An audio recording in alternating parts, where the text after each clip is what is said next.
All right. I'm going to say my next question. Go for after it. you bite a little bit. All right. This is what you're going to love. Okay. That's like a duck ragu, right? I know duck is in it, but it seems like you're familiar. It's like the way it's prepared. It's like a shredded. Duck is in it. Yeah. So you're cultured with your food. Oh, yeah. So what is the cost, the true cost, of making a bad hire? That's a great question. So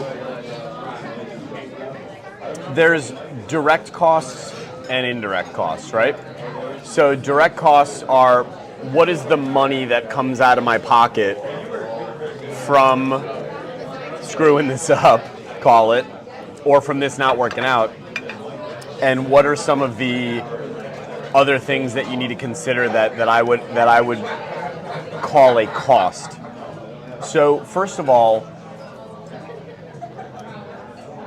the impact statement that I make is that if you hire somebody for $60,000 a year annual salary and they don't work out after 6 months, I calculate that loss based on certain mathematical assumptions at about $55,000. Wow. So almost their entire salary is a loss. Now, what does that look like?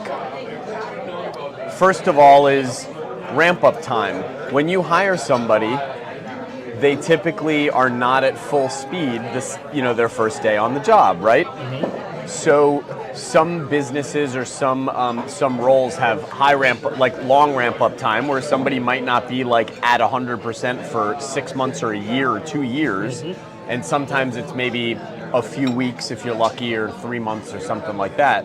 But if you hire somebody for $10 an hour and they are only 50% up to speed over those first 3 months or 6 months, then the rest of that's just a loss. Yeah. Right? And then when you look at a hire not working out, what do you typically see along with that?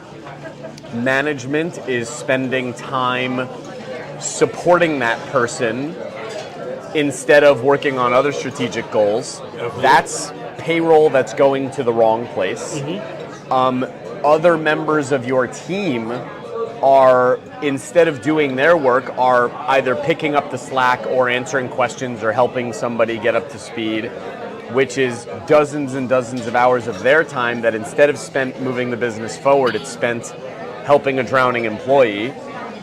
You've got the potential recruiter fees that you have to, or whatever the recruitment efforts are, where you got to put a job on a job ad board or something like that, or pay a recruiter. You've got those fees.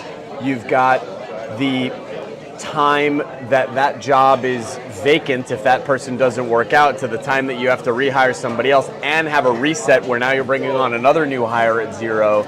So all of that math leads to really, really, really costly problems in dollars, because all of the hours that it takes to do those things is payroll that's being used not for the advancement of the company, but to try to support an employee that's not working out, or trying to replace an employee, or trying to train an employee. None of which are helping you meet your objectives. So those are the hard costs. The soft cost is the cultural damage that an organization experiences when those types of things happen, right? Right. So, why did you let this person stay on for so long? Right. Why did you keep this guy? Why do we hire this clown? Your A players are always watching. They're always watching. And if they're called in to help, or if they're slowed down because of a hiring, a bad fit that you hired, they notice those things. And if it's bad enough, they'll leave. And then you just have this organization where when a new employee comes in, their peers can't necessarily trust that they're the right person for the job, so they don't approach it with the same gusto or welcoming attitude or really being willing to train. Like, now all of their peers have to figure out if this person's a dud or not, because the owner didn't, or the hiring person didn't do their job.